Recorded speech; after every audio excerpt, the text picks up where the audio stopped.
نوشته اولی گل سرنوشته همسینتونی جان جایتون در بهشته. دگلت برگ نیست دختت گاب نیست. در پشت مرتب ارعره زیب مردم دختره.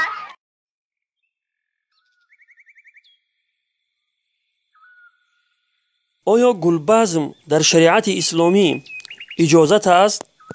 چون که امروزها در اکثر توی و معرکه ها این بزم را برپا می کنند و جوان دختران و جوان پسران به آن خیلی رغبت دارند و برای اشتراک کردن در آن بعضی کلمات و جمله های عاید گل، عشق، دختر و پسر قافیه بندی کرده از یاد می کنند که آن دختران و پسران را مفتون یکدیگر می کند.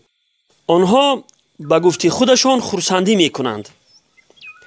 الجواب بسم ملهم الصواب.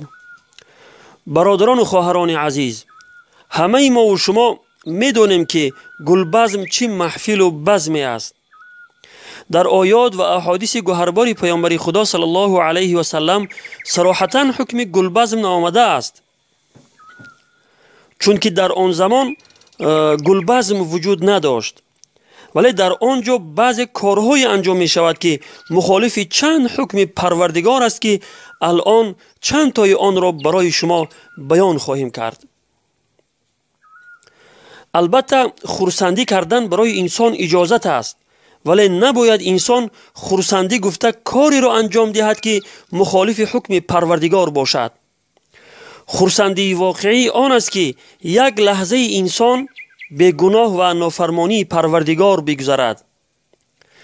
چون این خرسندی که نتیجه آن نافرمانی خداوند و غضب پروردگار باشد خرسندی نیست، بلکه مصیبت خیلی بزرگ است.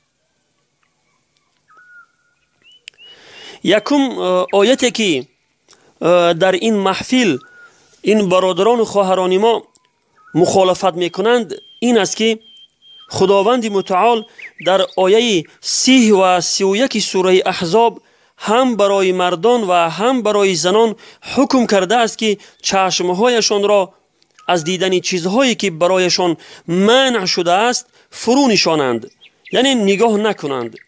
برای مردان دیدن زنانی بیگانه و برای زنان دیدن مردانی بیگانه.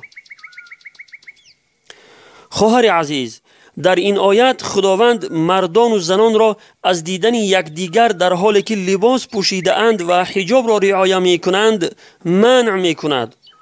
پس چگونه شما به حجاب و با لباسهای نیم برهنه و جذاب گل را از دست یک مرد بیگانه می گیرید و در پیش چشم صدها مرد بیگانه رقص کرده به میدان می برایید؟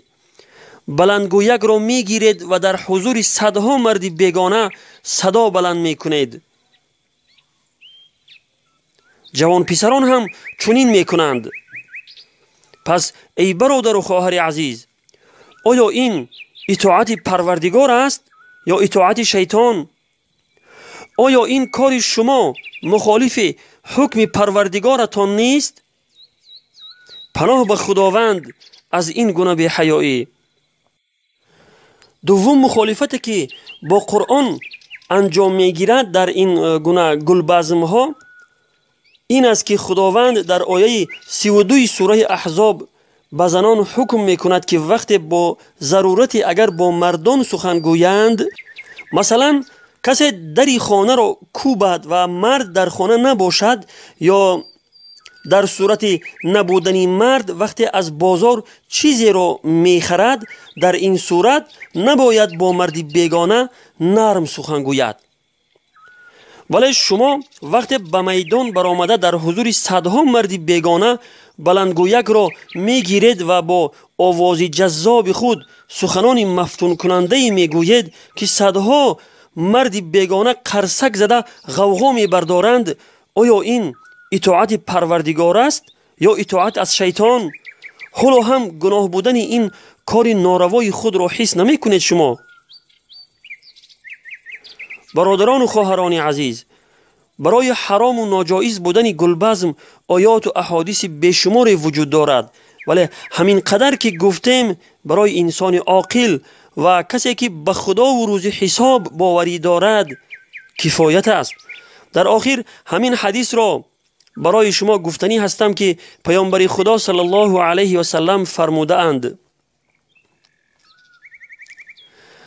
از حضرت انس رضی الله عنه روایت است که پیامبر خدا صلی الله علیه و سلم فرمودند هیچ یکی از شما ایمانش کامل نمی شود مگر اینکه آنچه را که برای خود دوست دارد برای برادری مسلمانش نیز دوست داشته باشد. روایت بخاری و مسلم. برادران عزیز که دعوای غیرت و ناموس می کنید، آیا شما این را برای خود می پسندید که خواهر شما در بین صدها مرد بیگانه با لباسهای نیم برهنه و بی حجاب گل را از دست یک مرد بیگانه بگیرد و در پیش چشم صدها مرد بیگانه رقص کرده به میدان براید و بلنگویک را گرفته در پیش صدها مرد بیگانه سخنان مفتون کننده بگوید و به پیش مرد بیگانه رقص کرده برود و گل را به او بدهد؟ از روی وجدان یک بار خودتان را سوال کنید که آیا این را برای خودتان میپسندید؟ آیا این کار را برای خواهران خودتان میپسندید؟ هرگز برای خودتان این کار را نمیپسندید. پس وقتی خود را مسلمان می حسابید چرا این کار را برای خواهران مردم میکنید؟ چرا در چنین محفل و بزمهای شیطانی اشتراک میکنید؟ آیا از خدا نمی ترسید که دیر یا زود عذابش دامنگیرتان شود؟ انسانهایی که چنین محفلها و بزمهای شیطانی را برپا می کنند یا در چنین محفلها اشتراک می کنند همه اشان گناه بزرگی را مرتکب می شوند. خداوند همه ما را توفیق عمل کردن به قرآن و سنت پیامبر صلی الله علیه و سلم نصیب و روزی بگرداند و توفیق توبه از تمام گناهان پنهانی و آشکارا را برایمان ارزانی بدارد. آمین یا رب العالمین. و السلام علی من اتبع الهدى. به قرآن آیه رحمت فراوان است ای انسان، بخوان این آیه را تفسیر و معنا کردنش با من. اگر عمری گناه کردی مشو نومی تو از رحمت، تو توبه نامه را بنویس و امضا کردنش با